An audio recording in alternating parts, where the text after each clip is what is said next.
আমার নবীর ডাকে যারা যাবে গো, আমার আল্লাহ বলেন আমার বন্ধুকে পাওয়ার জন্য যারা ঘর থেকে বাহির হয়, এক কদম সামনে বাড়ে আমার নবীকে খুশি করার জন্য, সে কদমটা যেনই আমার জান্নাতের দিকে আগাইয়া দেয়। নবীকে যারা ভালোবাসতো, নবীকে যারা খুশি করত, নবীর জন্য যারা পাগল ছিল, কিভাবে ডাকতো? হাদিস শরীফ খুঁজলে পাওয়া যায়, আমার নবী একদিন দুইটা চোখের পানি ছেড়ে ছেড়ে কাঁদতেছেন। সাহাবীরা জড়ো হয়ে যায়, ইয়া রাসূলুল্লাহ, এইভাবে চোখের পানি ছেড়ে ছেড়ে কেন কাঁদেন আমরা জানতে চাই। আমার নবী জবাব দেন, সাহাবীরা রে, আমার অতি আদরের একজন সাহাবীকে আমি চিঠি দিয়ে পাঠাইছিলাম এক বাদশার দরবারে, রাস্তার মধ্যে আমার সাহাবীকে ধরে গলাটা কেটে ফেলছে রে, কলিজাটা খুলে ফেলছে, তারপরেও লাশটা গাছের মধ্যে ঝুলাইয়া রাখছে। আমার চিঠি খানি অপমান করেছে, তোরা পারবি নি রে আমার চোখের পানি মুছতে, আমার ওই সাহাবীর রক্তের প্রতিশোধ নিতে পারবে কিনা? সাহাবীরা জড়ো হয়ে যায়। রা ফুটন্ত কলি যুব সংঘের সদস্যরা, তোমাদের মতো যুবকেরা দৌড়াইয়া বাড়িতে যায়, মার পায়ে সালাম করে যুদ্ধের পোশাকটা পরে তরবারিটা হাতে লইয়া মার কাছে দাঁড়াইয়া দাঁড়াইয়া বিদায় নেয়। মাগো, আমার নবীকে খুশি করার জন্য তরবারি লইয়া ঘর থেকে বাহির হলাম, ভাগ্য যদি ভালো হয় ফিরে আসবো, আর যদি ভাগ্য ভালো না হয় বিদায় করে দাও, দেখা হবে গো হাসরের ময়দানে। নবীকে খুশি করার জন্য তরবারি হাতে নিয়েছি, যদি ভাগ্য থাকে আসবো, না হয়তো দেখা হবে হাসরের ময়দানে। নবীর সামনে জড়ো হয়ে যায় সকল সাহাবীরা, আমার নবীর চোখের পানিগুলো জর্জর করে পড়তেছে। আমার আল্লাহ বলেন, বন্ধুগো, তোমাকে যারা খুশি করার জন্য আসবে, আমি আল্লাহ অটোমেটিকলি খুশি হইয়া যাইব। বন্ধুগো, আমি যদি তোমার জন্য এত কিছু করতে পারি, আর তোমার জন্য যদি আমার বান্দারা কিছু করে, আমি আল্লাহ সব তাদেরকে দিব, কোনো চিন্তার কারণ নাই। এবার সাহাবীরা জড়ো হয়ে যায় মুতার যুদ্ধে যাওয়ার জন্য। মুতার যুদ্ধের ময়দানে চারপাশে জড়ো হয়ে গেলে রাসূল বলেন, এই যুদ্ধের প্রধান সেনাপতি বানাবো আমি আমার পালিত পুত্র যায়েদ ইবনে হারেসাকে। যায়েদ ইবনে হারেসা বলেন, ইয়া রাসূলুল্লাহ, আমি তো রাজি। শোনো যায়েদ, তুমি যদি শহীদ হয়ে যাও, বলুন তো রাসূল যাকে জুদি লাগায়া শহীদের কথা বলে, সেই জুদিটা কি কনফার্ম কিনা? নবীজির কথার মধ্যে কোনো ব্যস্কম আছে? যায়েদ বলেন, ইয়া রাসূলুল্লাহ, আমি রাজি, তুমি যদি শহীদ হও, রাসূলের কথাই শহীদ হব, তাতে কোনো দ্বিধা করব না। জাফর ইবনে আবু তালিব রে, যুদ্ধের ময়দানে দ্বিতীয় সেনাপতি তোমারে বানাইতে চাই, তুমি রাজি কিনা? জাফর বলেন, হুজুর আমি রাজি। জাফর রে, তুমি যদি শহীদ হয়ে যাও, জাফর বলেন, ইয়া রাসূলুল্লাহ, আপনি নবীকে খুশি করার জন্য শহীদ হব, আমার কোনো আপত্তি থাকতে পারে না। আমার রাসূল বলেন, জাফর রে, তোমার আপত্তি থাকতে পারবে না, কিন্তু তোমার যে ছোট্ট ছোট্ট দুইটা ছেলে আছে, ছেলেরা যদি কান্দে আব্বু আব্বু কইয়া, এবার জাফর বলেন, ইয়া রাসূলুল্লাহ, ছেলেরা কাঁদুক, তাতে আমার কোনো আপত্তি নাই, ছেলেরা যেখানে মনে চায় সেখানে যাক, আমি রাসূলের কথা মানতে যাইয়া যুদ্ধের ময়দানে শহীদ হব, জান্নাতের দরজায় যায়া দাঁড়াইব। আমার নবী বলেন, জাফর রে, যাও যাও, তোমার পরের সেনাপতি হবে আব্দুল্লাহ ইবনে রাওয়াহা। আব্দুল্লাহ ইবনে রাওয়াহার সামনে হাজির, হুজুর আমি তো রাজি, তুমি যদি শহীদ হও, হুজুর আমিও শহীদ হব, তাতে আমি কোনো দ্বিধা করব না, আপনার কথা মানব, আপনাকে ভালোবাসা দিব। ঠিক আছে, যাও, সকলে বিদায় নিয়ে আসো। বিদায় নিয়ে আসতেছে, একের পরে এক লম্বা ঘটনা।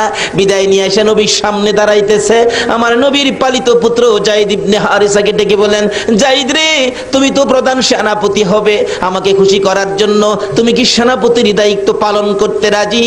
এবার যায়েদ বলেন, হুজুর আমি এক কোটিবার রাজি, তুমি বিদায় নিয়ে আসো। হুজুর গো, সবাই বিদায় নিয়ে আসতে গেল, আমি কার কাছ থেকে বিদায় আনবো? আমার তো মা নাই, বাবা নাই। আমার নবী বলেন, যায়েদ রে, আমার পালিত পুত্র হিসাবে অনুমতি দিলাম, হুজরার ভিতরে ঢুকো, তোমার মা আয়েশার কাছ থেকে তুমি বিদায় নিয়ে আসো। যায়েদ ইবনে হারেসা পর্দার ভিতরে ঢুকে, হুজরার ভিতরে ঢুকে মা আয়েশা সিদ্দিকা রাদিয়াল্লাহু তাআলা আনহার পায়ে সালাম করতেছেন। মা আয়েশা মাথায় হাত দিয়ে চোখের পানি ছেড়ে দিয়ে বলতেছেন, মউত, আমার পালিত পুত্র যায়েদ যুদ্ধের ময়দানে যাবে, প্রধান সেনাপতি হবে, রাসূল বলেছে যায়েদ যদি শহীদ হয়। আয়েশা কান্দে, মাবুদ, যেই নবীর মুখ থেকে জীবনে কোনোদিন মিথ্যা কথা বলতে শুনি নাই, যেই নবীর কথার মধ্যে বেশ কম দেখি নাই, আমার পালিত পুত্র যাইদ আজকে শহীদ হবে, আমি মা হইয়া বিদায় দিলাম গো, আমার যাইদকে তুমি কবুল করো। যায়েদ ইবনে হারেসা মার পায়ে সালাম করে নবীর সামনে হাজির, চোখের পানিগুলো মুছতেছেন। আমার নবী বলেন, যায়েদ রে, বিদায় আনছো? হুজুর বিদায় আনছি। এদিকে আয় আয় আমার পাশে।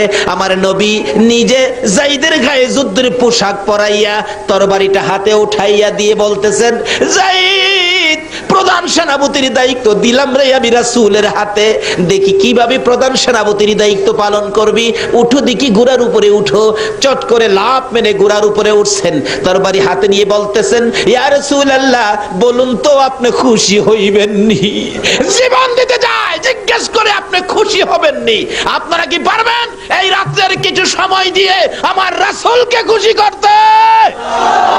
কে কে রাজি? হাত তুলে দেখান। মাশাআল্লাহ। নারে তাকবীর, নারে রিসালাত, নারে গাউসিয়া, জশ্নে জুলসে ঈদ মিলাদুন নবী হযরতুল আল্লামা আলহাজ তোফাজ্জল হোসেন সাহেব, উড়ন্ত গোলাপ ক্রীড়া সংগঠন। ছেড়ে দে নৌকা মাঝি যাব মদিনায়, ছেড়ে দে নৌকা মাঝি যাব মদিনা, মদিনাতে কান্দে নবী উম্মতের মায়ায়, মদিনাতে কান্দে নবী উম্মতের মায়ায়, ছেড়ে দে নৌকা মাঝি যাব মদিনায়, ছেড়ে দে নৌকা কামাজি যাব মদিনা।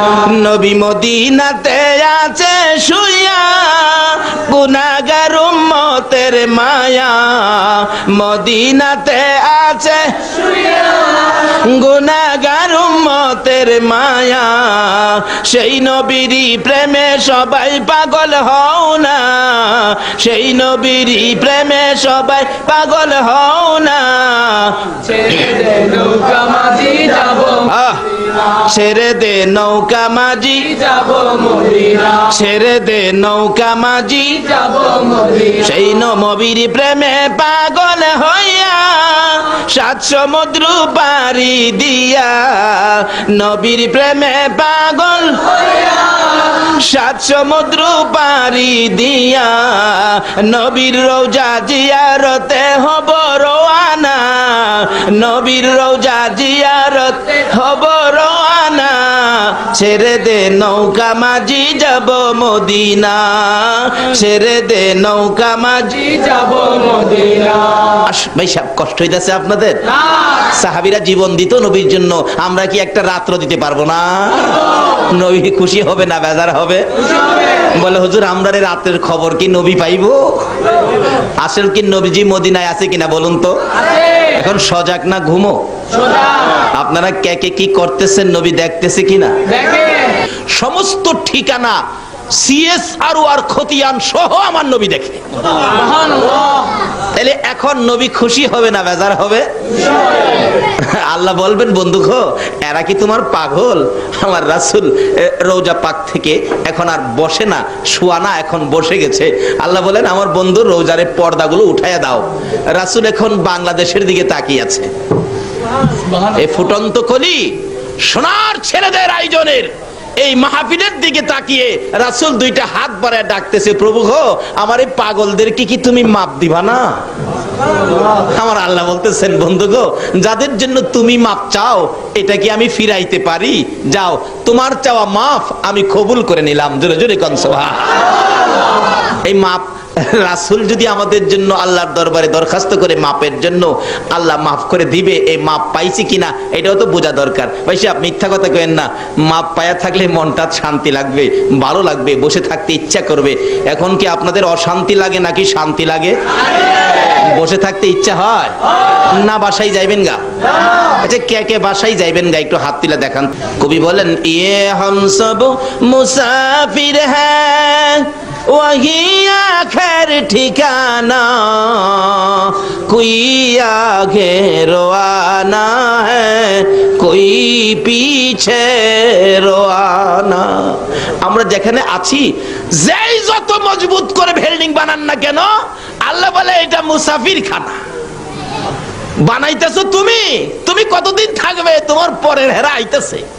বলে হুজুর কোন কি বাস্তবে নিবেন? আসেন, যাদের 4 বছরের বাচ্চা আছে, 3.5 বছর 4.5 বছরের বাচ্চা আছে, আজকে রাত্রে ঘুমের থেকে উঠাইয়া 5 তলা বিল্ডিং করছেন তো, ঘুম থেকে উঠাইয়া ডাইকা টাইনা কুলে উঠাইয়া বলবেন, আব্বু বলো তো এই বিল্ডিংটা কার? দেখবেন বাচ্চাটা আপনার কুলে থেকে বলবে বিল্ডিং আমার। বলো তো এই সেগুন কাঠের বক্স খাট এটা কার? দেখবেন বাচ্চা বলবে আমার। আপনি বললেন, হ্যাঁ বেটা আমার রোজগারের পয়সা দিয়ে বানাইলাম বিল্ডিং, খাট পালং ফার্নিচার, তোর হইলো কিভাবে? বাচ্চা দেখবেন আপনার কুলে থেকেই বলবে, ও আমার দি। এটা প্রমাণ করেন। আল্লাহ বলেন এখনই তোর বাচ্চা তোর কুলে থেকে কয় তুই যেটা বানাইছস এইটা বলে, হ্যাঁ ये हम सब मुसाफिर हैं वही आखिर ठिकाना, कोई आगे रवाना है, कोई पीछे रवाना। আমরা যেখানে আছি এটা হলো একটা স্টেশনের প্ল্যাটফর্মের মতো, বাস স্ট্যান্ডের যাত্রী ছাউনির মতো, যে যাই বানাইতেছেন এটা যাত্রী ছাউনি। যার যার গাড়ি যেদিন আসবে সব রেখে শুধু খালি খালি রওনা হয়ে যাবেন, কিচ্ছুই সাথে নিতে পারবেন না। শুধু নেওয়ার মতো 2টা জিনিস আছে, একটা আছে আমার আল্লাহ, আর একটা থাকবে আমার রাসূল। জোরে জোরে কোন সুবহানাল্লাহ। আজকে এই 2 জনকে কিভাবে খুশি করা যায়, আর 2 জনকে খুশি করতেই হবে, কেন করতে হবে এটাও আলোচনায় আসবে। যদি একটু লম্বা হয়, আপনারা থাকবেন তো? বলতেছিলাম থাকবেন না কেন? আল্লাহকে খুশি করলেন শুকর আদায় করে, এই জন্য আল্লাহ 3টা পুরস্কার আমাদেরকে দিয়ে দিলেন। আবার যে রাসূলকে আল্লাহ খুশি করার জন্য পাগল, যে রাসূলের জন্য এত কিছু করেছেন, সেই রাসূলকে খুশি করলে আল্লাহ কি দিবে এটাও তো আমাদের জানা দরকার। বলতেছিলাম যায়েদ ইবনে হারেসা রাসূলকে খুশি করার জন্য ঘোড়ার পৃষ্ঠে উঠে দেখাইতেছেন, ইয়া রাসূলুল্লাহ তরবারি হাতে নিলাম, যুদ্ধের পোশাক লাগাইলাম, দেখুন তো ঘোড়ার মধ্যে উঠেছি, প্রধান সেনাপতির দায়িত্ব, আমার পক্ষে কতটুকু সম্ভব হবে? আমার রাসূল মুস্কি হাসি দিয়া বলেন, রে যায়েদ দেখলাম রে বড় সুন্দর লাগে রে, এই যুদ্ধের ময়দান থেকে তো তুই আর ফিরে আসবি না। তুমি যে শেষ দেখা আমাকে দিয়ে গেলে, আমার কাছ থেকে তুই শেষ বিদায় দিন নিয়ে গেলে, যাও যাও যায়েদ ইবনে হারেসা যাও, তোমাকে বিদায় দিলাম। এমনি সময় পর্দার ভিতর থেকে একটু ফাঁকা করে ডাকতেছে যায়েদের বিবি, স্বামী দাঁড়াও গো, একটুখানি দাঁড়াও। কেন কেন? স্বামী, যে রাসূল জীবনে কোনোদিন মিথ্যা কথা বলে নাই, যেই রাসূলের কথা জীবনে কোনোদিন সোতা পরিমাণ বেশ কম হয় নাই, রাসূল বলেছে তুমি যুদ্ধের ময়দানে শহীদ হয়ে যাবে। স্বামী গো, জীবনে তো আর তোমার সাথে কোনোদিন দেখা হবে না। স্বামী, আমি বিবি হইয়া অনুরোধ করি, তোমার কাছে আবদার করি, তুমি গোরাত থেকে নাইমা একটু পর্দার ভিতরে আসো, আমি বিবি তোমাকে জীবনের শেষ দেখা দেই। একটা চিৎকার মারছে যায়েদ ইবনে হারেসা, হ্যাঁ নিষ্ঠুর বিবি, তুমি কি জানো না রাসূলকে খুশি করার জন্য ঘোড়ার পৃষ্ঠে উঠেছি, রাসূলকে দেখাইয়া দিয়েছি। হ্যাঁ বিবি, যেই জায়গার মধ্যে যুদ্ধে যাওয়ার পরিবেশে আমার রাসূল দেখেছে, রাসূলের ইচ্ছাই ঘোড়ার পৃষ্ঠে উঠেছি, আর কারো ডাকে আমি ঘোড়ার থেকে নামতে পারি না। ফুটন্ত খুলি যুব সংঘের উদ্যোগে যেই মাহফিলে আপনারা বসে আছেন, দেখুন নবীর কত ভালোবাসতো যুবকেরা। যায়েদ ইবনে হারেসা বলেন, রাসূলের নির্দেশে ঘোড়ার উপরে উঠেছি, রাসূলকে খুশি করার জন্য যুদ্ধের পোশাক গায়ে দিয়েছি। বিবি গো, নবীজির কথা ছাড়া কারো কথাই এই ঘোড়ার পিঠ থেকে নিচে নামবো না। তাহলে বোঝা গেল বিবির চাইতেও রাসূলের ভালোবাসা বেশি না কম? এখন আমরা দোকানের ভালোবাসা ছাড়তে পারলাম না, বাড়ির ভালোবাসা ছাড়তে পারলাম না, নবীর ভালোবাসার জন্য পারলাম না আজকে বৃষ্টির মধ্যে মাহফিলে শরীক হইতে। আজকের মাহফিলে শরীক হওয়াটার বাস্তব প্রমাণ হবে আমরা নবীকে ভালোবাসি। ইয়া মুহাম্মদ পিয়ারা নবী এসো নিরালায়, ইয়া মুহাম্মদ পিয়ারা নবী, ডাকেন ডাক, তোমার দিদার মনের গুছিবে জ্বালা, ইয়া মুহাম্মদ পিয়ারা নবী এসো নিরালায়, ইয়া মুহাম্মদ পিয়ারা নবী এসো নিরালা। পাইব যারা নবীজির দিদার হবে তারা হাসরে পার, পাইব যারা নবীজির দিদার হবে তারা হাসরে পার, দয়া করে দেখা দিয়ে দূর কর জ্বালা, হায়রে দয়া করে দূর করো জ্বালা, ইয়া মুহাম্মদ পিয়ারা নবী এসো নিরালা, ইয়া মুহাম্মদ পিয়ারা নবী এসো নিরালা। আসুন কিভাবে নবীর দেখা নিরালা হবে এই রাস্তাগুলি খুঁজে বের করবো আজকে, আল্লাহ যদি তৌফিক দেন। সকলে বলুন আমিন। এবার যায়েদ বলতেছেন, বিবি গো নবীর কথাই গুড়ার পৃষ্ঠে উঠেছি, কারো কথাই নামবো না, নবীকে ভালোবাসি রে, নবীর চেয়ে বেশি আর কাউকে ভালোবাসি না। বিবি ডাকতেছেন, স্বামী গো আজকে তোমার সাথে জীবনের শেষ দেখা হবে, শহীদ হয়ে যাবে, আর তো কোনোদিন তোমার সাথে দেখা হবে না। স্বামী গুড়া থেকে যদি না নামো, মুখোশটা মুখের মধ্যে লাগিয়ে রাখছো, মুখোশটা পরেছো, মুখোশটা একটু সরিয়ে দাও, আমি তোমাকে এই গুড়ার উপরে রাইখা জীবনের শেষ দেখা দেই। একটা চিৎকার মারলেন যায়েদ ইবনে হারেসা, রে বিবি যে মুখোশ আমার রাসূলের না। আল্লাহ যে আপনাদেরকে কবুল করেছেন, বাস্তব পক্ষে শুকরিয়ার ব্যাপার, আল্লাহ আমাদেরকে কবুল করেছেন। একটু সময়, একটা রাত্রে, কালকে আর আপনাকে বলা হবে না, কাজী আপনার ভাগ্য ভালো হবে। কি ভালো হবে? আখিরি মোনাজাতে নিজেরাই টের পাবেন, মিয়া আমাকে বলতে হবে না, নিজেরাই টের পাবেন আপনারা কি কি পাইছেন আজকের মাহফিলে। সেজন্য বলছি একটু কষ্ট হইলেও বসুন, আর একটু মহব্বতে দরুদ শরীফ পড়ুন। আগে বাড়তেছে আল্লাহুম্মা সাল্লি মুহাম্মাদ, আল্লাহুম্মা সাল্লি সাদা গরম না তো গরম চাই দেব মাদানা বিয়ানা মাওলানা মুহাম্মাদানা, জায়গাটার নাম হলো ফুরন্ত গোলাপ।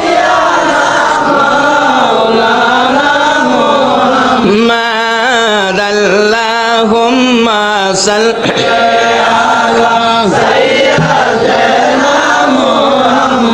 আহারে পাষাণ হৃদয় নবীর জন্য কান্দনা, আহারে পাষাণ হৃদয় নবীর জন্য না, হায়রে তুমাই সারা দয়াল নবী বেহেশতেতে যাবে না, হায়রে তুমাই দয়াল নবী বেহেশতেতে যাবে না।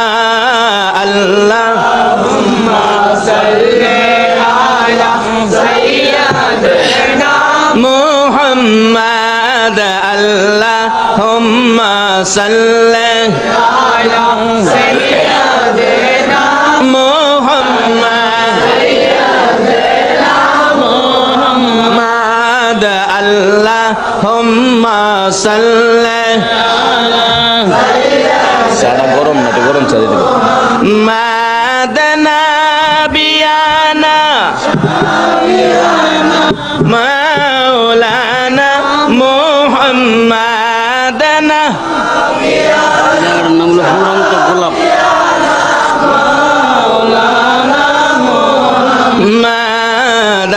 মাদাল্লাহুম্মা সাল্লি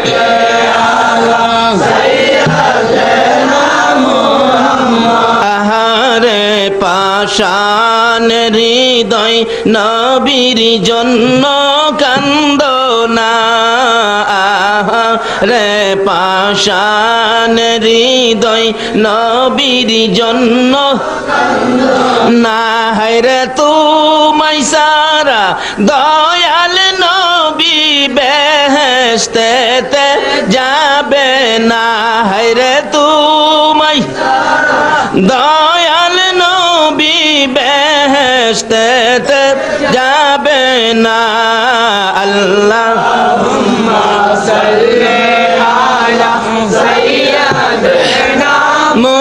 মুহাম্মদ আল্লাহুম্মা সাল্লি মুহাম্মদ নাবিয়ানা মুহাম্মদ নাবিয়ানা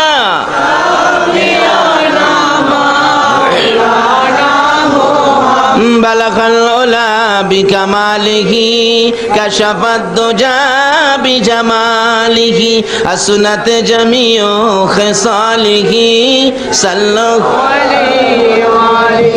বলতেছিলাম নবীকে খুশি করার জন্য যাই তৈর হয়ে যায় দুনিয়ার কারো কথা মানতে রাজি না নবীর কথাই মানবো কেন নবীকে বিবি পাশে দাঁড়াইয়া বলেন স্বামী গো অন্যদিন কোথাও গেলে বাচ্চাদের মাথায় হাত বুলান বাচ্চার দুই গালে চুমা দেন বাচ্চাদেরকে আদর করে জিজ্ঞেস করেন কি আনবো কি খাইবা কি তোমাদের দরকার আজকে কেন বাচ্চাদের দিকে তাকান না বাচ্চার মাথায় হাত বুলান না বাচ্চাদের দুই গালে চুমো দেন না হযরতে জাফর ইবনে আবু তালিব বলেন বিবি কোনো প্রশ্ন করবে না আমি রাসূলকে খুশি করার জন্য রওনা হয়েছি যুদ্ধের ময়দানে যাবরে বিবি কোনো প্রশ্ন আমাকে করবে না জাফর ইবনে আবু তালিবের বিবি বুঝি ফেললেন এবার বুঝি কঠিন সমস্যা হতে পারে ও স্বামী আসুন আপনাকে নিয়ে একটু দোয়া করি কি দোয়া করবি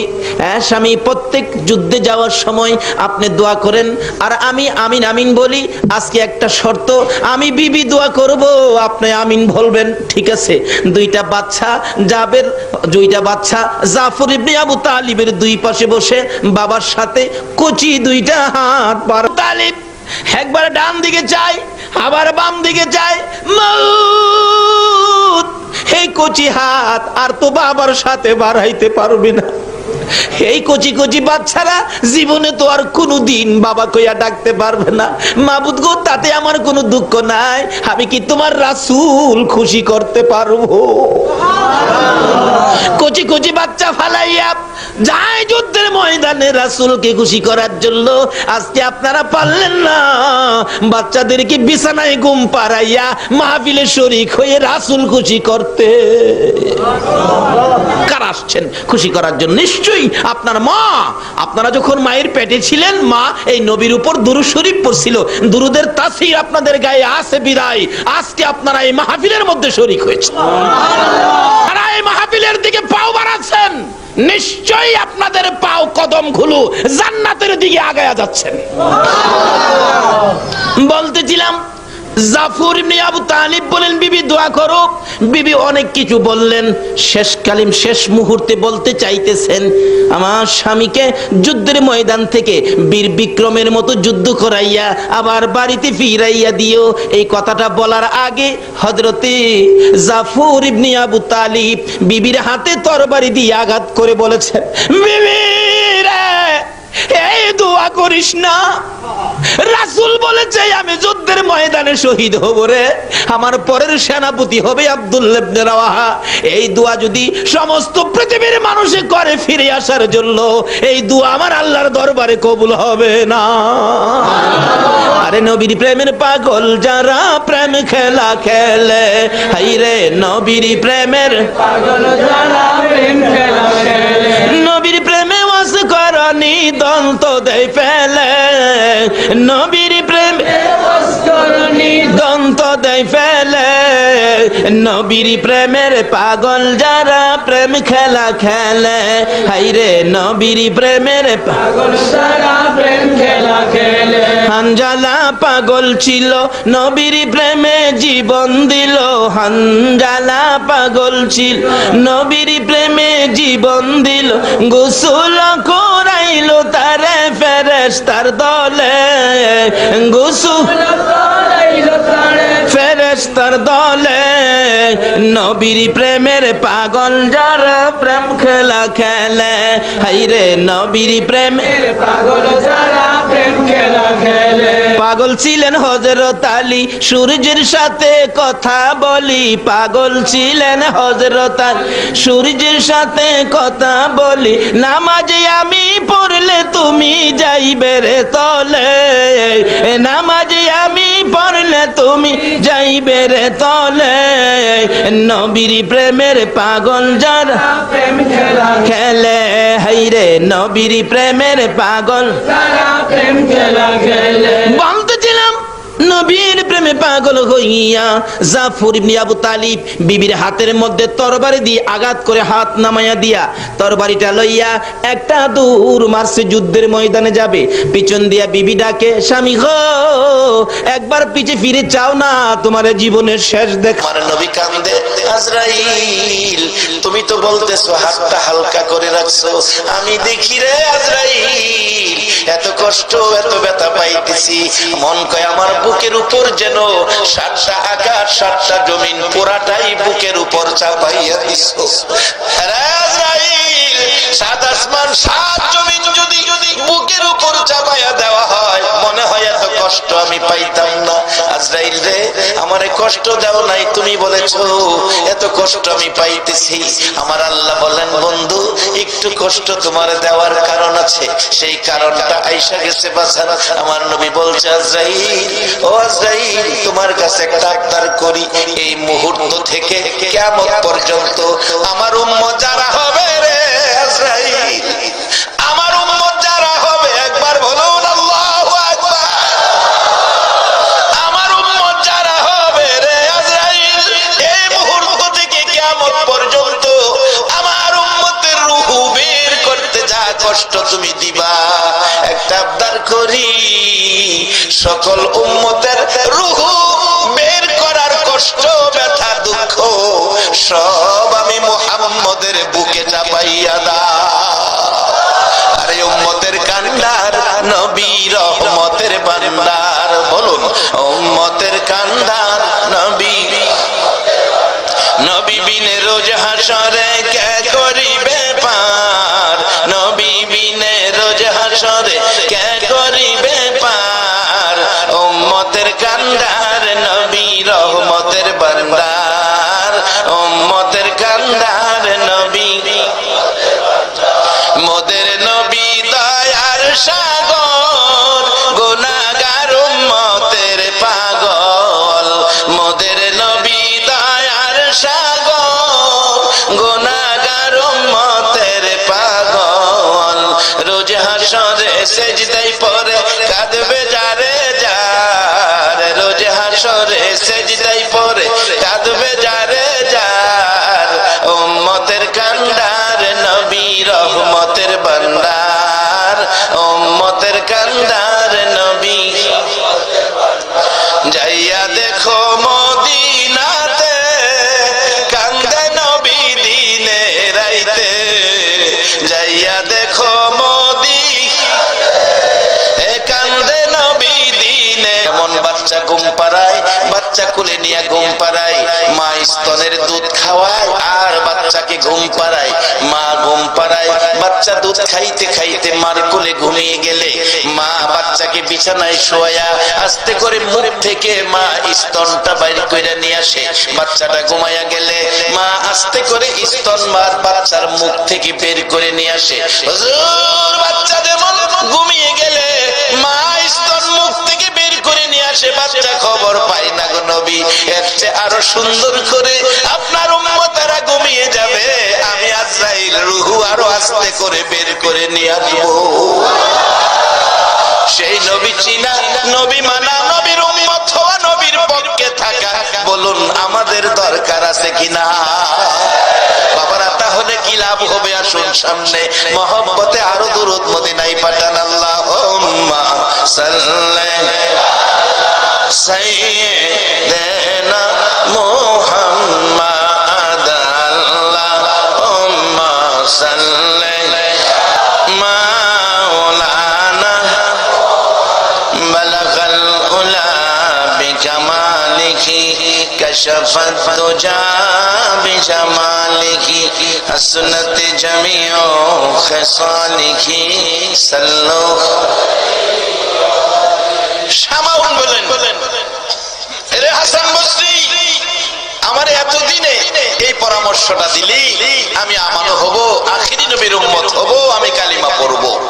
তবে শর্ত হলো, আমার নবীর হাদিস শর্ত পেয়েছি, মান ক্বালা লা ইলাহা ইল্লাল্লাহু ফাদাখালাল জান্নাহ। হাসান বসরি রে, তুমি একটা লিখিত দাও, তুমি একটা লিখিত দাও, তুমি যে আমারে কালিমা পড়াইছো, আখিরি নবীর উম্মত বানাইছো, আমানো বানাইছো। আল্লাহ ওয়ালারা, আল্লাহর ওলিরা কি করে? আমানো বানাইছো। তুমি একটা লিখিত দাও, আমি কবরে যাইয়া প্রশ্নের সম্মুখীন হলে লেখাটা দেখাবো। আর কিছু আনতে পারি নাই, এই যে দেখো শামাউন আমানু হয়ে আসছে। হাসান বসরি রহমাতুল্লাহ আলাইহি কালিমা পড়াইয়া আমাকে আখিরি নবীর উম্মত বানাইছে। হাসান বসরি শুধু লেখাটাই নয়, আমার মৃত্যু হয়ে গেলে কালিমা পড়ার পর তুমি আমার নিজের হাতে গোসলটা দিও। বাবারা গোসল দিবে, বড়ি পাতার গরম পানি, সাদা কাপড় পরাবে প্রত্যেকের। এই বাবা, আমি সহ আমি নিজে এখন থেকে নিজের প্রস্তুতি করতেছি। একটা ছেলেরে মাদ্রাসায় দিছি, ছেলেটা আলেম হবে, ক্লাস 9-এ পড়তেছে, এবছর 10-এ উঠে গেছে, আলেম হবে। আমি বলেছি বাবা, জানাজার নামাজের নিয়ত ভালো করে শিখো, তোমারে মাদ্রাসায় পড়াইছি তোমার রোজগার খাওয়ার জন্য নয় গো বাবা। আমার যেদিন মৃত্যু হবে, সাদা কাফনের প্যাকেট হবো, যেদিন আমার জানাজার সামনে শুয়াইয়া তোমার বড় ভাই, আমার বড় ছেলে চোখের পানি ছেড়ে ছেড়ে বলবে, আমার বাবারে মাফ করে দিও। সেদিন তুমি আমার ছেলে আলেম হইয়া তুমি আমার জানাজাটা পড়বে, এটাই জীবনের শেষ আশা। বাবারা, মুর্দারকে গোসল দিয়ে কাফন পরাইয়া মাথার বানটা খুইলা রাখে লোকেরা দেখার জন্য। এমন সময় মাথার বান যখন আবার দিয়ে ফেলে মুর্দার কাঁদতে থাকে, ও আমার বন্ধুরা, আমার এই 3 বাচ্চাটা কাঁদতেছে, তোমরা আমার বানটা খুইলা দাও, আমি আমার বাচ্চাটারে আরেকটা বার দেখা যায়। বলুন, এই সময় আমাদের প্রত্যেকের সামনে আসতেছে কিনা? বাবারা, আমার নবী বলেছে, নবী পরামর্শ দিয়েছে, কাফা বিল মাউতি ওয়াইদান, আর ওয়াজ লাগে না, একটা ওয়াজ যথেষ্ট। মৃত্যুর কথাটাকে যখন স্মরণ রাখবে, মৃত্যুর কথাটা স্মরণ থাকলে একটা ওয়াজই যথেষ্ট হয়। বাজার আমার লাগানো গাছ থাকবে, আমার বান্দা বিল্ডিং থাকবে, আমার কষ্টের রোজগারের টাকা ব্যাংকে পড়ে থাকবে, আমার শুধু সাদা কাফনটা দিয়া খবরও পাঠাবে। সেদিন প্রত্যেকের সামনে আছে কিনা বাজার একটু হিসাব করার জন্য নবী পরামর্শ দিয়েছে। আর দুনিয়াও মাজরাতুল আখিরা, দুনিয়াটা আখিরাতের বাজার। বাজার মার পেটে ছিলাম, রূহের জগতে ছিলাম, রূহের জগতে বাজার নাই, মার পেটে ছিলাম, বাজার নাই। কবরে যাব, একটা পুরি সার দোকানও পাইবেন না। বাজার হাসরের মাঠে যাবেন, তরি তরকারির দোকান পাবেন না। দোকান হইল দুনিয়াতে। রাসূল পরামর্শ দিয়েছে, রোজগার যা করেন এখান থেকেই করেন। আজকে যারা মাহফিলে বসে আছো গো, তোমরা কবরের শান্তির ব্যাগ বাজার দিয়া ভইরা পালাইছো। একবার বলুন আল্লাহু আকবার। যার বাস্তবতাই ছিলাম, হাসান বসরি রাহমাতুল্লাহ আলাইহি গোসল দিলেন। মৃত্যুর পরে শামাউনকে কাফন কাফন পরাইলেন, কাফনের ভিতরে কাগজটা ঢুকাইয়া দিলেন। জানাজা শেষে কবরে দাফন করে বাড়িতে এসে ঘুমিয়ে গেলেন। আল্লাহর ওলি হাসান বসরির জীবনীতে লেখে, রাত্র গভীর স্বপ্নে দেখতেছে শামাউন জান্নাতি পোশাক পরে আয়েশা ডাকতেছে, হাসান বসরি, এই তোমার কাগজটা তোমার দেওয়ার জন্য আসছি, এই তোমার কাগজ তুমি নিয়ে যাও। তোমার কাগজ আমার প্রয়োজন পড়ে নাই রে হাসান বসরি, আমি আখিরি নবীর উম্মত হইয়া নবীর কালিমাটা লইয়া কবরে যাওয়ার কারণে আমার আল্লাহ আমার জান্নাত দান করে দিয়েছে। এই জান্নাতের পথে উম্মতের উঠাইয়া দেওয়ার জন্য আমার নবী 63 বছর জিন্দেগির কষ্ট। মা আয়েশা সিদ্দিকা বলেন, পৃথিবীর মানুষেরা রে, আমার নবী এই পথে মানুষকে বুঝাইয়া একেবারে বিকাল হয়ে গেছে, আমি আয়েশার হুজরায় এসে ঢুকছি। আয়েশা বলছে, আয়েশা পেটে বড় খিদা রে, খাবারের কিছু আছে কিনা? রাসূলকে বললেন, হুজুর ব্যবস্থা আছে, আপনি বসুন। নবীজি বসে গেলে একটা প্লেট সামনে রাইখা দস্তরখানা বিছাইয়া একটা খেজুর মা আয়েশা সিদ্দিকা নবী পাকের সামনে রাখলে আমার নবী একটা খেজুর দেখে খায় না, খেজুরের দিকে তাকিয়ে আছে। একটা খেজুর আয়েশা দিল, তাতে বোঝা যায় ঘরে বুঝি আর খেজুর নাই। আমার পেটে যে খিদা, একটা খেজুর যদি আমি খেয়ে ফেলি তাহলে আয়েশা তো না খাইয়া থাকবে। আমার নবী কি সুন্দর আদর্শ, কি চিন্তা নবী করতেন, কি জিনিস উম্মতের জন্য রেখে গেলেন, কত ভালোবাসার পথ দিয়ে গেলেন। আমার নবী একটা খেজুর একা না খাইয়া এটাকে মাঝখানে বন্টন করে অর্ধেক খেজুর খাইয়া পানি পান করে চলে গেলেন। মা আয়েশার সিদ্দিকের উদ্দেশ্যে অর্ধেক খেজুর রেখে গেলেন। রাত্র আবার হুজরায় এসে ফিরে ডাকে, আয়েশা খাবারের কিছু আছে কিনা? মা আয়েশা সিদ্দিকা বলেন, হুজুর বসেন, খাবার আছে। অর্ধেক খেজুর নিয়ে সামনে হাজির করে চলে আমার নবী অর্ধেক খেজুর দেখে গো গাল বেয়ে চোখের পানি পড়ে। রে আয়েশা, তুমি কি খেজুর খাও নাই? হুজুর আমি খাই নাই। আপনি সারাদিন উম্মতের জান্নাতি বানানোর জন্য কষ্ট করেন গো নবী, আপনি আয়েশা না খাইয়া ঘুমাবেন এটা সম্ভব নয়। আমি আয়েশা ঘরে থাকি, কষ্ট করি না, আমি না খাইয়া ঘুমাইতে পারি। হুজুর আপনি খেজুর খান, পানি পান করে আমার নবী ঘুমান। আমার নবী খায়া না খায়া উম্মতের এই পথে আছে। আজকে কারা গো 1400 বছর পর আমার নবীর কষ্টের এই পরিবেশ লইয়া বসে আছে। আমার মন কয় তোমাদের জন্য আমার নবী ফুলসিরাতের ঘাটে বসে থাকবে। এই কষ্ট নবী 63 বছর জিন্দেগি করেছে এই পরিবেশটা পৃথিবীতে কায়েম করার জন্য। বাবা একটা দিন নবী দেখলাম না, মক্কায় জন্ম হয়েও এইভাবে আসতে পারে না আবু জাহেল, আসতে পারে না আবু লাহাব, আসতে পারে না উতবা শাইবা, আর আমরা 6000 কিলোমিটার দূর 1400 বছর পর একটা দিন নবী দেখার ভাগ্য হলো না। তারপর আরামের ঘুম হারাম করে এই নবীর উম্মত হইয়া নবীর রেখে যাওয়া কোরআন সুন্নাহর পক্ষে বসা আপনাদের ভাইয়ের কাছে কত। আল্লাহু আকবার। এই বেকল খোলাফানগুলি এই বাবার এই কষ্টের টাকা লইয়া এই হোটেল ভাড়া করে থাকে, সকালে কিচ্ছু নাই, কক্সবাজার কিচ্ছু নাই, শুধু সাগরের পানি ছাড়া কিচ্ছু নাই। পানি তো আমাদের দেশে টিউবওয়েলও আছে, সাগরের পানি টিউবওয়েলের পানি তো অনেক ভালো, কারণ টিউবওয়েলের পানি খাওন যায়, সাগরের পানি খাওন যায়।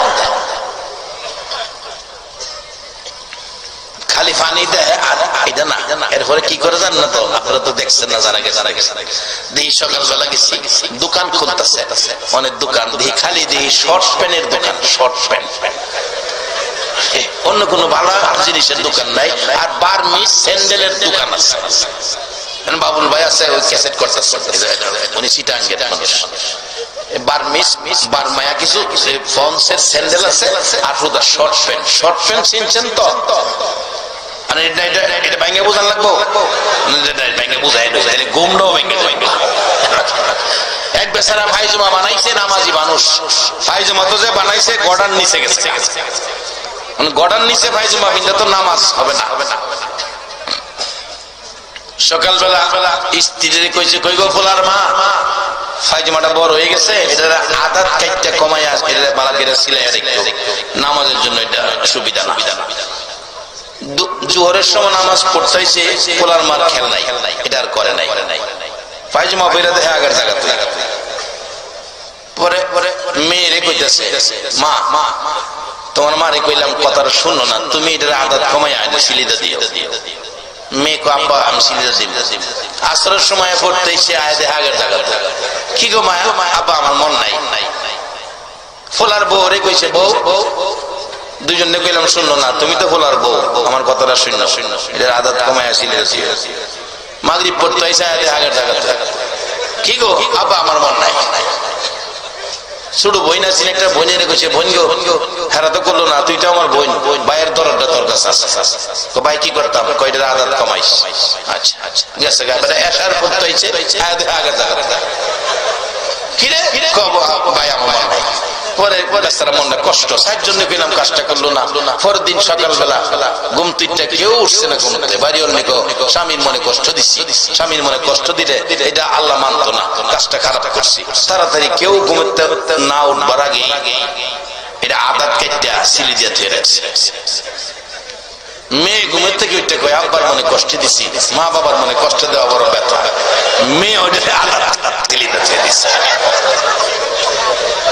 ফুলার বউ নাস্তা টাস্তা রান্না করছে, রান্না করে কয় অনেক কাম কাজ নাই, শ্বশুরে কইছিন ফাইজমাটা কমাইতাম, এটা না কমাইলে কামটা। ফুলার বউ আদাত কাটতে এটা রেখে দিয়েছে। নাস্তা টাস্তা খাইয়া যার যার কামে গেছে গা। বোন কই ভাই যে কইলো কালকে কথাটা শুনলাম না, এমন অন্যায় মানুষে করে বড় ভাইয়ের সাথে। বোনও গিয়ে এটার আদাত কাটটা এটা রেখে দিছে। বড় ভাই জোহরে নামাজও যাইবো, আইসে নামাজও যাইবো, ফাইজমা ফিনবো, আয়া ফাইজমা ফিনতে এটা হাফ প্যান্ট হয়ে গেছে, বাজারে 2 শর্ট প্যান্ট। আমরা ছোটবেলা শুনছি হাফ প্যান্ট, আর ওখানে হয়েছে এটা শর্ট প্যান্ট। গিয়া দেখি কক্সবাজার কয়েকটা শর্ট প্যান্টের দোকান, এও নতুন না বাঁচান, সব পুরান। তা আমি জিগাইলাম দোকানদার রে, বাজান এইগুলি কি বিক্রি হবে এখানে? এগুলি কেউ নিবে? এই পুরান শর্ট প্যান্ট লইয়া বসে রয়েছেন। হুজুর এখানে কিছু পাগল আছে, আপনারা না, আপনারা জানি না। আমি বললাম এটা কোন পাগল রে, এটা কিনে আমার দেখুন লাগবো। আমি কিনা আজ দেখে যাবো, কত একটু খার হইনি, কিনে না হুজুর, এটা 20 টাকা ঘন্টা ভাড়া দেই। কেমন ব্যাককল চিন্তা করেন, 20 টাকা ঘন্টা শর্ট প্যান্ট ভাড়া লই। লক্ষ লক্ষ মানুষ খানায় কাবার চারিপাশে ঘুরে প্রশ্ন করলেন, ও মানুষ এইখানে তোমরা ঘুরো কেন, ব্যাপার কি? লোকজন জবাব দেন, ফাতেমা গো আমরা হলাম খানায় কাবার পাগল। ফাতেমা জিগায়, ও খানায় কাবা এই মানুষ হলো তোর জন্য পাগল, তুই খানায় কাবা কার পাগল? খানায় কাবা বলেন, ফাতেমা রে আমি খানায় কাবা হলো আমি আল্লাহর পাগল। ফাতেমা বলেন, প্রভু মানুষ খানায় কাবার পাগল, খানায় কাবা তোমার পাগল। ও আমার আল্লাহ, আমি ফাতেমা জানতে চাই তুমি আল্লাহ কার পাগল? আমার আল্লাহ বলেন, ফাতেমা রে আমি হইলাম আমার বন্ধু মুহাম্মাদুর রাসূলুল্লাহর পাগল। একটা দৌড় মেরে ঘরের ভিতরে ঢুকলেন। বাবা গো এখানে কাবার পাশে মজার ঘটনা দেখলাম। কি ঘটনা রে ফাতেমা? বাবা গো এই মানুষগুলো খানায় কাবার পাগল, খানায় কাবা নাকি আমার আল্লাহর পাগল। বাবা আমার আল্লাহকে জিজ্ঞেস করলে আমার আল্লাহ জবাব দেয়, আল্লাহ বলে তুমি মুহাম্মাদুর রাসূলুল্লাহর পাগল, তুমি নবীর পাগল। বাবা গো আমি ফাতেমা জানতে চাই তুমি নবী কার পাগল? আমার নবী 2টা চোখের পানি জর্জর করে ছেড়ে দেয়, ফাতেমা রে আমি নবী আমার উম্মতের পাগল।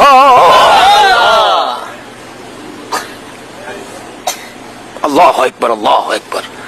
ইব্রাহিম আল্লাহর পাগল হইয়া কি করে? আরে আল্লাহ যার ভালোবাসায় কুল কায়নাত সাজাইছে, আজকে সে নবীর উম্মত আমরা, আমাদের চরিত্র কোথায় আর নবীর আদর্শ কোথায়? আল্লাহ পাক কোরআন শরীফে আমাদের উদ্দেশ্যে ওয়াজ করেছেন, ইয়া আইয়ুহাল্লাযীনা আমানু দুখুলু ফিস-সিলমি কাফা, তোমরা পুরাপুরি ভাবে ইসলামের মধ্যে দাখিল হয়ে যাও। যদি হইতে পারি আমাদের শক্তি কত হবে, ক্ষমতা কত হবে, পাওয়ার কত হবে। আগেকার দিনে এখানে মুরব্বীরা আছেন, আগেকার দিনে মুরব্বীদের মুখে শুনছি বৃষ্টি না হইলে বৃষ্টির জন্য মাঠে নামাজ পড়ছে, নামাজ পড়ে নাকি বাড়িতে আইতে পারছে না, বৃষ্টি নেমে গেছে। আমার দাদার মুখে শুনছি, আমরা নামাজ পড়তে গেলে রে নাতি, নামাজ পড়ে বাড়ি যাইতেছি না, বৃষ্টি নেমে গেছে। কেন? তারা পুরাপুরি ভাবে ইসলামের মধ্যে দাখিল ছিল। বলুন এখন যদি বৃষ্টি লেগে নামাজ পড়ে কানতে কানতে সোহের হানিদা জমিন ভিজাই তারবো, আকাশ থেকে বৃষ্টি পড়বে না। কেন? আমরা যে আমানত হলো ফিসসিলমি কাফার ভিতরে ঢুকতে পারলাম না। আগেকার দিনের মা চাচিরা আমানত হলো ফিসসিলমি কাফার মধ্যে ছিল। আগেকার দিনে মা চাচিরা দেখছি ফজরের আজানের আগে ঘুম থেকে উঠছে, ওইটা উড়ান বাড়ি ঝাড়ু দিছে। সুযোগটা পাইলে পুরুষ উঠবার আগে রাস্তাটাও ঝাড়ু দিলাইছে। মুরব্বীরা লক্ষ্য করলে এই খবরগুলি পাইবেন। উড়ান বাড়ি ঝাড়ু দিছে, পুরুষ বাইরেবার আগে রাস্তাটাও ঝাড়ু দিলাইছে। এরপরে যায় ফজরের নামাজ পড়ছে, তারপরে সূরা ইয়াসিন পড়ছে, তারপরে রান্নাঘরে রান্না করতে গেছে। সারা গ্রাম বিছাইরা সূরা ইয়াসিন পড়ে একটা মহিলা রান্না করে গেছে না। এই জন্য সুখ শান্তির বাজারে আগুন। আসুন আমানত হলো ফিসসিলমি কাফার মধ্যে ঢুকি, আল্লাহর সাথে সম্পর্ক করি, নবীর আদর্শের মালা গলায় পরি, তাহলে সুখ শান্তি ফিরে আসবে। আজকে কত দিবস, কত দলের মানুষ কত রাজনীতিতে নামছে। রাজনীতিকেরা শান্তি আনবো, সুখ আনবো, এই দলে কয় আমরারে ভোট দেন শান্তি দিব, এই দলে কয় আমরারে ভোট দেন শান্তি দিব। রাজনীতি করেন চাই যে এই দল করেন, আমি নিষেধ করি না, আমার কোনো আপত্তি নাই, যে যেটা মনে চা করেন। কিন্তু আমানত হলো ফিসসিলমি কাফার মধ্যে আইন। না হয় যাদের পক্ষে রাজনীতি করে দৌড়বেন, যারা আপনারা শান্তি দিব, অহন কিলাম হেরা হয়ে অশান্তি আসেনি, অশান্তি হেরা শান্তি দিব কইতে, হেরাই তো অশান্তি। আটলি বিজ্ঞা হমু ইব্রাহিম নবী চোখের পানি ছেড়ে দিয়ে কান্দে, রে ভিক্ষুকেরা, নিষ্ঠুর ভিক্ষুকেরা রে, যাইস না, তোরে যাইস না রে, আবার আমার প্রভুর নাম শোনাইয়া দে, প্রভুর নামের গান আমারে শোনাইয়া দে। ভিক্ষুকেরা বলেন, ও ইব্রাহিম নবী, এবার গান শোনাইলে তুমি আমরারে কি দিবা? আমাদের ভিক্ষা দরকার, খালি হাতে কি শোনাবো? এবার ভিক্ষুকেরা বলেন, আমাদেরকে কি দিবা? ইব্রাহিম নবী বলেন, ভিক্ষুকেরা রে, আরো যে বাকি অর্ধেক সম্পত্তি আছে রে ভিক্ষুকেরা, আমি ইব্রাহিম কথা দিলাম, আমার বন্ধুর নামের গান শোনাইলে, আমার বন্ধুর ভালোবাসায় আমি ইব্রাহিম, আমি আর বাকি সম্পত্তি গুলো আমি তোদেরকে দিয়ে দিব। সারা সম্পত্তি ডালাই মালিকের সাথে সম্পর্কের জন্য পরীক্ষা করে ইব্রাহিম দিয়ে দিলেন সারা সম্পত্তি। এবার ভিক্ষুকেরা সম্পত্তি লিয়া জায়গা। আচ্ছা, আসলে কি হারা যাইবাগার নিবাগার লেগেছে না পরীক্ষা করতেছে? আচ্ছা, ইব্রাহিম ডাহে, ও ভিক্ষুকেরা যাইস না, কি বো আবার গান শোনা, গান শোনাইলে কি দিবেন? ইব্রাহিম নবী চোখের পানি ছেড়ে দিলেন, রে ভিক্ষুকেরা, কথা দিলাম রে, আবার যদি আমার প্রভুর নামের গান শোনাচ্ছে ভিক্ষুকেরা, আমি ইব্রাহিমের আর কিছুই নাই, কথা দিলাম যতদিন বেঁচে থাকি রে, আমি ইব্রাহিম তোদের বাড়িতে গোলামি করব। এমনি দুই ফেরেশতা ভিক্ষুকের বেশ ছেড়ে দিলেন। ভিক্ষুকের বেশ ছেড়ে দিয়া আসলে কি হেরা নিবার লেগেছে? আমরা দেশের ভিক্ষুকের নিবার লেগে দেখবেন ভিক্ষাও করে, আবার সুযোগ পেলে চুরিও করে, করে না? কিন্তু এই ভিক্ষুক আর এই ভিক্ষুক এক ভিক্ষুক না। এক বেচারি শাশুড়ি মারা গেছে, বৈশাখে দাওয়া কাটির ঝামেলা, সময় পায় না কানবার লেগিয়া। আশপুরসী মহিলারা কয়, এ বউটা কি মন গো, হরিরা মরলো, একটু খাইন্দা দেখলো না। মানুষ খালি সমালোচনা করে। মানে এই বেচারি এক ভিক্ষুক ধরছে, ভিক্ষুক বেডি গ্রামে গ্রামে আড়ে ভিক্ষা করে, জোয়ান বেডি দেখে ধরছে, বোন গো হুই না যা, আমার দুঃখের কথা কেউ শুনতেই না, কি সে আমার হরিরা মরছে, আমার কামের ঝামেলা, কানবার সময় পাই না, মানছে আমার সমালোচনা করে। এই বেডি, সারাদিন আমার হরির লেগে কানবে, আমি তোরে ফুসাইয়া দেম, বাড়াই দিতে।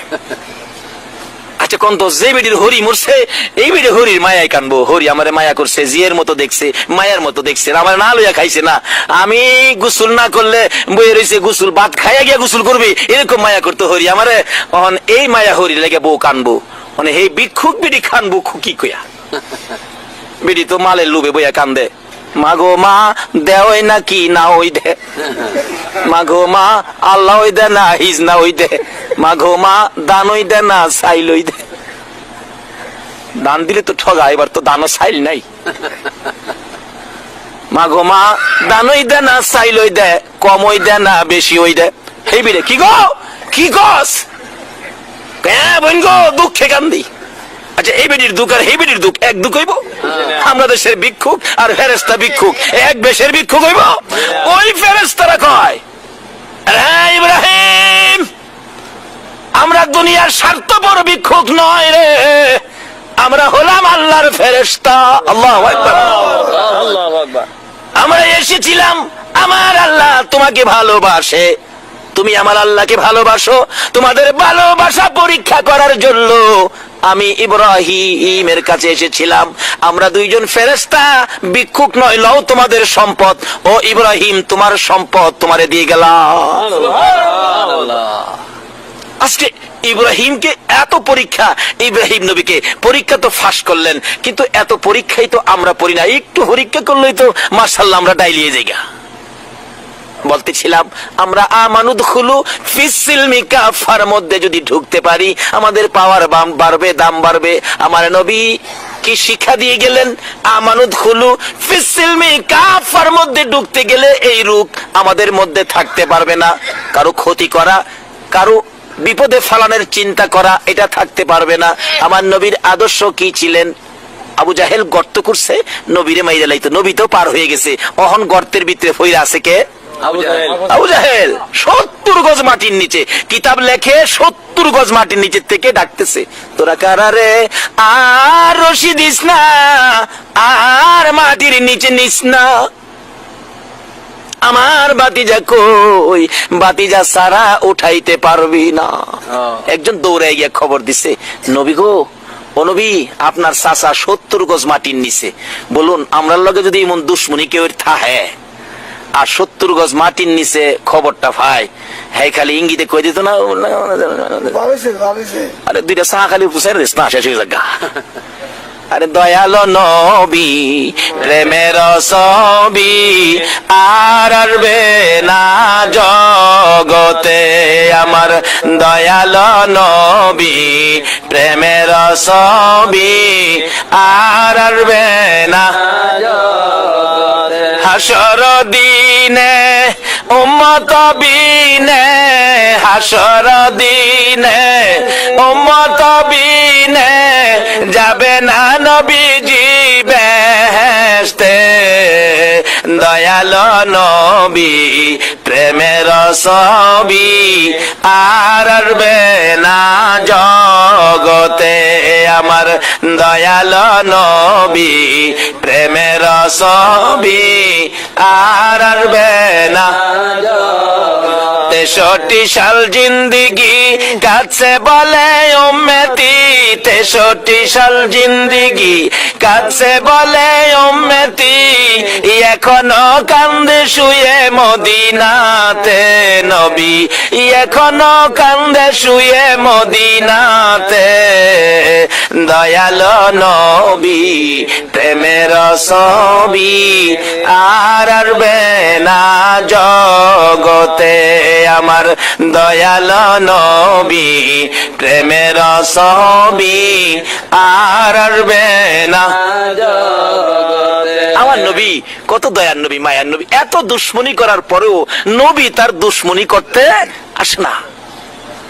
একজনে দুশ্মনী করছে, নবীর আদর্শ হলো আমি তার ক্ষতি করব না, একজনে ক্ষতি করুক আমি ক্ষতি করব না। এই আদর্শটা যদি আমাদের মধ্যে রাখি, বলুন ভালো হবে না খারাপ হবে? আমানুদ খুলু ফিসিলমি কাফাত, ঢুকতে গেলে এই আদর্শ থাকতে হবে। তো এই আদর্শ যদি সমাজে থাকে, বলুন এই মারামারি কাটাকাটি জীবন হইব? আমার নবী কি আদর্শ! ছোটকালে আমরা বইয়ের মধ্যে পড়ছি এক দুষ্ট বুড়ির কাহিনী, বুড়ির বাড়িতে গেছে, আল্লাহু আকবার বলো। এই আদর্শ দিয়ে নবী তাম পৃথিবী জয় করেছে। তাই কোন কবি বলেন, অস্ত্র সারা যুদ্ধ করে দুনিয়া করলো জয়, তাই তো আজি মানবে দানব মোহাম্মদ নাম লয়, অস্ত্র সারা যুদ্ধ করে দুনিয়া করলো জয়, তাই তো আজি মানবে দানব মোহাম্মদ নাম লয়। হাতিয়ার দিয়ে নয়, পারমাণবিক বোমা দিয়ে নয়, মেশিন গান দিয়ে নয়, জঙ্গি হইয়া নয়, আদর্শ দিয়ে, প্রেম ভালোবাসা মহব্বত দিয়ে আমার নবী সমস্ত পৃথিবী জয় করেছে। এই আদর্শটা আমাদের মধ্যে ফিরে আসে, আল্লাহ আমাদের ডাক শুনবে, আল্লাহ আমাদেরকে শান্তির ফাইসালা দিবে। বলতেছিলাম এই আদর্শে কিভাবে আমরা ফিরে আসতে পারি। আসুন সামনে বাড়ি। আপনাদের কষ্ট হইতাছে না তো? আর আধা ঘন্টার সময় ইনশাল্লাহ। আসুন আমরা আগে বাড়ি। এই তো আল্লাহ রাব্বুল আলামিন তার বন্ধুকে দেখতেছে, বুড়ির বাড়িতে গিয়ে ঢুকছে, যায়া দেহে বুড়ি অসুস্থ শুয়ে আছেন। নবীরে দেখে যারে কষ্ট দিত হেলাইছে, কন্ত বুড়ির কলিজা চিফা মারছে না, ওখান আমারে মাইরে লাইব, ওখান আমারে কি মাইরে লাইব। আসলে কি নবী মারতে গেছে? নবী দেখে, কি ব্যাপার বুড়ি, তুমি এখানে অসুস্থ হয়ে গেছো, রাস্তায় গেলে না, কি ব্যাপার, তোমার কি অসুবিধা বলো, আমি নবী তোমার কি খেদমত করতে পারি। এরকম আদর্শ যদি আজকে মুসলমানদের মধ্যে ফিরে আসতো, এখনো বিশ্বের বাজারে মুসলমান বিজয়ের পতাকা উড়াইতো। আসুন আমানুদ খুলু ফিসসিলমি কাফার মধ্যে ঢুকি। আমার নবীর কানে যখন খবর পৌঁছলো আবু জাহেল 70 গজ মাটির নিচে, কয় গজ? 140 হাত, 70 গজ মাটির নিচে গিয়া দেখছেন না তো, মাঝে মাঝে কয় ফেসো ফালাই তাহলে তোমার 70 গজ মাটির নিচে নিমু, কয় না কথাটা? এই কথাটা আইসে করতে আবু জাহেল লই দিয়ে গেছে। হেরে ভাইলে জুতাটা বাইরন ধরার এই কামটা করে গেছে। দেখেন কমাইছে একজন একজন, তোমার ঠিক মতো ফেসো ফালাই তাহলে 70 গজ মাটির নিচে নিমু। আচ্ছা কন্ত 70 গজ মাটির নিচে তুমি যে হেরে নিবা, তোমারও তো লগে 69 গজ যাওন লাগবো। 69 গজ না গিয়া হেরে 70 গজ নিবো কেমনে, এই চিন্তা আর করে না। হযরত নূহ আলাইহিস সালাম দোয়া করছেন, আল্লাহ আল্লাহ গো সমস্ত পৃথিবী ধ্বংস করে দাও, পানি দা সব শেষ করে দাও। আল্লাহ গো পানি দা শেষ করলে তুই থাকবি কই? শিয়ালে বলে দোয়া করে, শিয়ালে রাস্তার দিনের বেলা শিয়াল বাইরিলে কাকে দেখবেন কাকা করে, কাকে শিয়াল দেখলেই কাকে কাকা করে, তখন শিয়ালে দোয়া করে, আল্লাহ গাছের আগাটা পানি যাইতো, রাস্তায় কাটা দেয়, আমারে গালি দেয়, ধাক্কা দেয়, চাচা তুমি যদি আমার পক্ষে আসো, কালিমার মালা গলায় পরো, ও চাচা তুমি যদি আমানুদ খুলু ফিসসিলমির মধ্যে ঢুকে যাও, আমার মন বলে তুমি আমার পাশে থাকলে মক্কার লোকেরা আমাকে আর কষ্ট দিবে না। আবু জাহেল বলেন, এত বড় সাহস ভাতিজা তোমার, আমাকে তোমার দলে নিবা, তাইলে তো আমার নেতৃত্ব থাকবে না। ভাতিজা এত সাহস তোমার, দাঁড়াও আমি আসতেছি। ঘরের ভিতরে যাইয়া গো আঙ্গুলের মতো চিকন একটা লাল চাবুক বাহির করে হাতটা পিছনে নিয়ে আমার নবীর সামনে দাঁড়াইয়া প্রশ্ন করে, ভাতিজা রে কি বলেছিলা বলো? আমার নবী দুইটা চোখের পানি জর্জর করে ছেড়ে ছেড়ে কান্দে, চাচা গো আমার মা নাই, আমার বাবা নাই, মক্কার যুবকেরা আমারে কষ্ট দেয়, কালিমা লইয়া বাহির হলে তুমি যদি কালিমাটা পড়ে আমার সঙ্গী হও, মন বলে তারা আমাকে আর গালি দিবে না, কষ্ট দিবে না। নিষ্ঠুর পাষাণ আবু জাহেল এই কথা বলার সঙ্গে সঙ্গে পিছন থেকে চাবুকটা বাহির করে, যে নবীর চেহারায় জীবনে কোনোদিন মশা মাছি বসে না, যে নবীর চেহারায় জীবনে কোনোদিন খাজলি বাসরা হয় না, বসন্ত হয় না, ওই নবীর নুরানি চেহারায়, পূর্ণিমার চাঁদের মতো চেহারায় আবু জাহেল সাত সাত করে আঘাত শুরু করে দিল। কিতাব লেখে এক একটা আঘাতে নবীর চামড়া ফাইটা রক্ত মোবারক বাহির হতে থাকে। চাপা দিয়ে ধরে নবী কান্দে, চাচা গো আমার মা নাই গো, বাবা নাই গো, এইভাবে আমারে মাইরো না, তোমার কি মায়া লাগে না? বাম দিকে আঘাত করলে বাম দিকে চাপাইয়া ধরে এইভাবে মারতে মারতে নবীকে মরুভূমির বালুর মধ্যে শোয়াইয়া ফেলেছে। নবী এতিমের মতো দুইটা চোখ বাহির করে কান্দে, চাচা আর কত মারবা গো, আমি উঠতে পারি না। আবু জাহেল বলেন, ভাতিজা বলো জীবনে কোনোদিন আমার কাছে আসবা কিনা? আমার আল্লাহ বলেন, বন্ধু যেই কালিমাটা লইয়া আমানুদ খুলু ফিসসিলমি কাফার মধ্যে ঢুকাইতে যাইয়া এত মার খাইলা গো বন্ধু, একবারও আমার কাছে বিচার দিলা না। ও বন্ধু কথা দিলাম, যেই কালিমা লইয়া রক্তে লাল লাল হয়েছে গো বন্ধু, এই কালিমাটা লইয়া যারা যদি তোমার উম্মতেরা যদি আমি আল্লাহর কথা মানে, তোমার কথা মতো চলে, এই কালিমা লইয়া যদি এই জমিনের মধ্যে ভালো রাস্তায় চলে, ভালো পথে চলে যাও, আমি কথা দিলাম এই রক্ত মাখা কালিমাটার বিনিময় আমি আল্লাহ 10টা পৃথিবীর সমান একটা জান্নাত আমি দান করে দিব।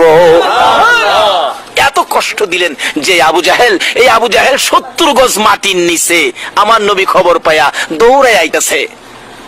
চাচারে উড়াইতো, দরজার কিনারে খাড়িছে, কি আদর্শ, কি শিক্ষা। ডাকতেছে, চাচা, চাচা গো। নবীজির শব্দ পাইছে 70 গজ মাটির নিচ থেকে। ভাতিজা, ভাতিজা আইসো বাবা। চাচা আমারে উড়াও। নবীজি গায়ে, চাচা এই গর্তটা কার লেগে করছো? অন কি আর মিশা কথা কইয়া পারে? বাবা তোমার লেগে করছিলাম। নবী কান্দে, চাচা গো কেমনে তুমি এত নাদান হইলা, এত নিষ্ঠুর হইলা? আমার লেগে যখন করছো ওখানে আমি তোমারে উড়াইতাম না, উড়ামু কালিমাটা ফললে। আবু জাহেল কে, বাজান আগে উড়াও, মাটির অবস্থা ভালো না, 70 গজ নিচে তো সুবিধা না, বিপদ দেখা যায়, আগে আমার উড়াও, তারপরে কালিমাটা ফরমু। আচ্ছা আপনাদের ধারণা কি আসলে কি হ্যাঁ ফরবো? এর তো কপাল পুরা, ভাগ্য তো ভালো না। হাফসি বেলাল এই কালিমা পরে আমানো দখলো ফিসিলমি কাফার মধ্যে ঢুকে গেল। কিন্তু আবু জাহেল এত বড় জ্ঞানী হইয়া পারলো না, মূর্খের বাপ লকব পেয়ে গেল। আবু জাহেল কয়, বাবা আমার আগে উঠাও। নবীজি নিচের দিকে হাত বাড়াইলেন, আবু জাহেল উপরের দিকে হাত বাড়াইলেন। আমার আল্লাহ কয়, রে জিবরাইল আমার বন্ধু এসে গেছে, আর বাকি থাকতে পারে না। হাতের সাথে হাত মিলে গেছে। আল্লাহু আকবার বলুন। আমার নবী একটা টান দিয়ে উপরে উঠাইয়া জিজ্ঞেস করেন, চাচা গো, ও চাচা কালিমাটা পড়ো। আবু জাহেল বলেন, ভাতিজা রে এত বড় জাদুগির তুমি আগে জানি না। নাউজুবিল্লাহ বলুন। আমার নবী কি জাদুগীর? এমন এক রাস্তা দিয়ে গেলেন যে রাস্তায় আমার আল্লাহ ওয়াজ করেছেন, ইয়া আইয়ুহাল্লাযীনা আমানু দুখুলু ফিস-সিলমি কাফা, তোমরা পুরাপুরি ভাবে ইসলামে দাখিল হও, তাইলে কি হবে? আমাদের শান্তি আসবে। আমরা যা বলি আমার আল্লাহ শুনবেন, আমরা যা ডাকি আমার আল্লাহ শুনবেন। আগেকার দিনে নামাজ পড়লে বৃষ্টি সাথে সাথে আসতো, বলুন এখন নামাজ পড়া বৃষ্টি আনার ক্ষমতা কারো আছে? আগেকার দিনে জ্বর তাপ হইলে মসজিদের ইমাম সাহেবের কাছে গেছে, শুনছি মুরব্বীদের মুখে বাঁশের সুঙ্গার মধ্যে ফুদিয়া দিছে, বাঁশের সুঙ্গাত ফুদিয়া দিছে, এইটা মুখ বন্ধকিরা গরনিয়া ছাইরা দিলে জ্বর ভালো হয়ে গেছে। সোহেতে গড়াইবর আলুর ভর্তা বানাইতাম বই দিচ্ছি। রাসূল বলছে, একটা নলা খাবার যদি কারো পেটে হারামের থাকে 40 দিন পর্যন্ত একটা সেজদাও কবুল হবে না।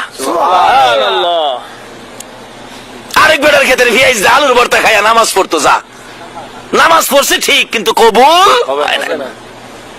এই জন্য ডাকলে আমার আল্লাহ ডাক শুনে না। অথচ একটা মহিলার জীবনী, বাবারে ডাকো ডাকো, কিন্তু আমানু দুখুলু ফিস-সিলমি কাফার মধ্যে গিয়ে ডাকো, ডাক দিতে দেরি আমার আল্লাহ কবুল করতে দেরি করবে না। তার বাস্তবের মধ্যে আসুন। কিন্তু মহিলাদের নামাজ আমাদের নামাজ, মহিলাদের ইবাদত আমাদের ইবাদত। আসলে মহিলাদের মধ্যে আমানুদ খুলু ফিস-সিলমি কাফার মধ্যে ঢুকতে গেলে আরেকটা কাজ বাকি আছে, যে মহিলারা স্বামীর সাথে বাড়াবাড়ি করে, স্বামীর কথা মতো চলে না, স্বামীর খেদমত করে না। এই মহিলারা আমানুদ খুলু ফিস-সিলমি কাফাত ঢুকেও আল্লাহর জান্নাতে যাইতে পারবে না। আবার মহিলারা নরম পায়া যে স্বামী মহিলাদের উপর অত্যাচার করলো, জুলুম করলো, এটা মহিলা তো অসহায়, কত দূর থেকে স্বামীর মায়ায় স্বামীর মহব্বতে মা বাবা ভাই বোন আত্মীয় স্বজন সব ছেড়ে স্বামীর বাড়িতে আসে। কি বলেন ঠিক কিনা? নাকি বংশ লয়ে ইয়ে শুধু স্বামীর মায়ায়? রাসূল বলছেন, এই মহিলাটা অসহায়, তুমি যদি তার খুঁটিনাটি অপরাধ মাফ করে দিতে পারো, একটা কবুল হজের সওয়াব তোমার আমল নামায় দাও। এলাকা আবার মহিলারাও সুযোগ পাইয়া স্বামীর গারো দিল না। তোমাকেও স্বামীকে শ্রদ্ধা করতে হবে, স্বামীর খেদমতের চিন্তা করতে হবে, স্বামী কিভাবে খুশি হবে এটাতে থাকতে হবে। কারণ হাসরের দিন আল্লাহ পাক বিচার করবেন, স্বামীর সাক্ষী দিবেন স্ত্রী, স্ত্রীর সাক্ষী দিবেন স্বামী। কোন স্ত্রী যদি বলে আমার স্বামী খুব ভালো ছিল, আল্লাহর কারো কাছে কিছু জিগাবে না, ফেরেশতাদের কাছেও জিগাবে না, আমার আল্লাহ স্বামীকে মাফ করে দিবে। কোন স্বামী যদি বলে আমার স্ত্রী ভালো ছিল, আল্লাহ ফেরেশতাদের রিপোর্ট নিবে না, স্বামী বলেছে স্ত্রী ভালো ছিল, আমার আল্লাহ মাফ করে দিবে। রাসূল বলছে, এইভাবে স্বামী স্ত্রীর মহব্বত সম্পর্ক যেই ঘরে আছে, রাসূল বলছেন এই ঘরটা বেহেশতের টুকরা হয়ে গেছে। যেই ঘরে স্বামী স্ত্রী মহব্বত নাই, রাসূল বলেন এই ঘরটা জাহান্নামের টুকরা হয়ে গেছে। মা বোনেরা, নবীর মেয়ে খাতুনে জান্নাত ফাতেমা তো জাহরার জীবনী খুলুন। ফাতেমার ঘরে আগুন, ওই সময় বাবা মনটা কষ্ট করে ঘর থেকে বেরিয়ে গেছে। এমনি সময় ফাতেমা বুরগাটা পরে গো, বুরগাটা লাগাইয়া ঘর থেকে বেরিয়ে গেছে। ঘুরতে ঘুরতে কোথাও স্বামীরে পাইল না। ও মা বোনেরা, জান্নাতি মহিলাদের সরদারিনী ফাতেমা স্বামীর জন্য কি করে দেখো, খুঁজতে খুঁজতে কোথাও পাইতেছে না। গভীর রাত্রে নবীজির দরবারে যাইয়া মা ফাতেমা কান্দে, বাবা স্বামী আলীকে পায় না। আমি বলেছিলাম হাসাইন হুসাইনের বিরক্ত সহ্য করতে না পেরে বলেছিলাম তোদের বাবার কাছে যাইতে পারোস না। স্বামী আমার এই কথা শুনে ঘর থেকে বেরিয়ে গেছেন। বাবা গো, ও বাবা, আমার স্বামীরে খুঁজে পাই না, আমি এখন কি করব? আমার নবী বলেন, ফাতেমা রে, যে কথা দিয়ে আলীকে ঘর থেকে বের করে দিয়েছো, আলী বুঝি জংলাই ব্যথাই বুঝি বসে আছে রে ফাতেমা। এই ব্যথা লইয়া যদি আলী জংলাই গিয়ে থাকে, আর তোমার দেওয়া ব্যথায় যদি জংলার ভাগ আমার আলীকে খেয়ে ফেলে রে ফাতেমা, শুনে রাখো, স্বামীকে এটুকুন কষ্ট দেওয়ার কারণে আমি নবী তোমারে মেয়ে বলে দাবি করব না। স্বামীকে এইটুকুন কষ্ট দেওয়ার কারণে আমার নবী বলেছে তোমাকে মেয়ে বলে দাবি করব না। এমনি সময় ফাতেমা কাঁদতেছে পাগল পাগল হইয়া, মাবুদ গো, আমার স্বামী কোথায়, আমার মিলাইয়া দাও না। এমনি সময় হযরতে আলী ঘরের দরজায় দাঁড়িয়ে গেছে। ফাতেমা তুমি কেন কান্দো? দৌড়ে যাইয়া আমার নবীর সামনে ফাতেমা পায়ে পড়ে গেছে।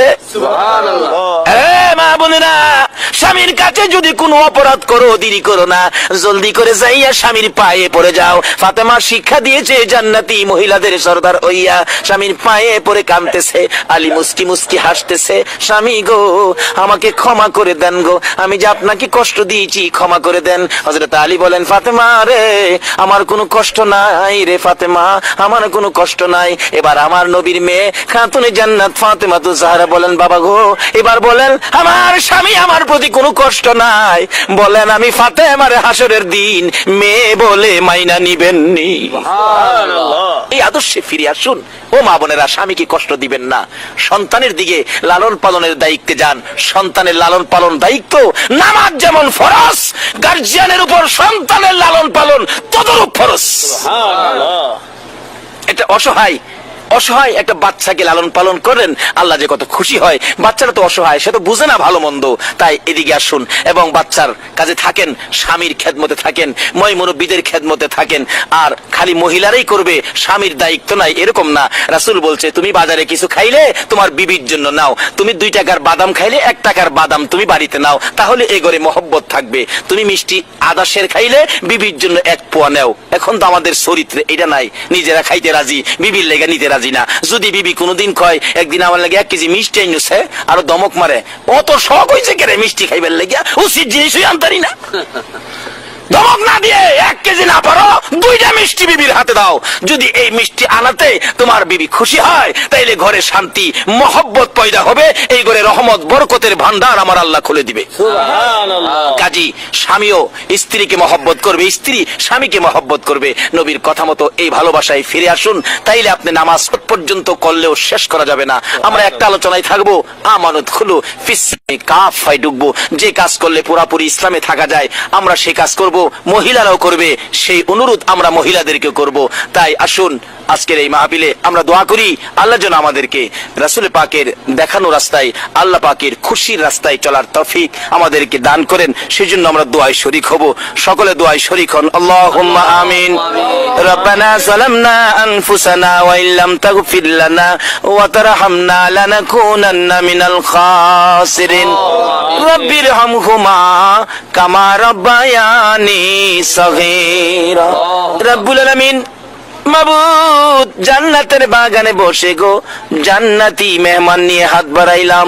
মাবুদ রে, জানি না জীবনে কতদিন হাত বাড়াইতে পারবো, কবে জানি মৌতের চিঠি দিয়ে আজরাইল পাঠাইয়া দাও, কবে জানি এই বাড়ি ঘর ছেড়ে গো এই আরামের বিছানা ছেড়ে সাদা কাফন গায়ে দিয়ে অন্ধকার কবরে মাটির বিছানায় শুয়ে যাই গো আল্লাহ। ওই দিন আসার আগে আমরা যারা হাত বাড়াইছি আমাদের তামাম জিন্দিগির গুনাহগুলো ক্ষমা করে দাও। হ্যাঁ মাবুদ, জীবনের গুনাহ ক্ষমার আসার দরখাস্তের পর আর একটা দরখাস্ত করি, তুমি কিন্তু রাগ হইও না। মাবুদ রে, আমরা যারা হাত বাড়াইছি গো আল্লাহ, আমি তো জানি না আমাদের মধ্যে কে জানি কিসের অভাবী, কার মনে জানি কি আগুন জ্বলে রে আল্লাহ, কার মনে জানি আগুন নাই রে, কার মনে জানি আগুন বাবা নাই রে, বাবা নাই। যে বাবা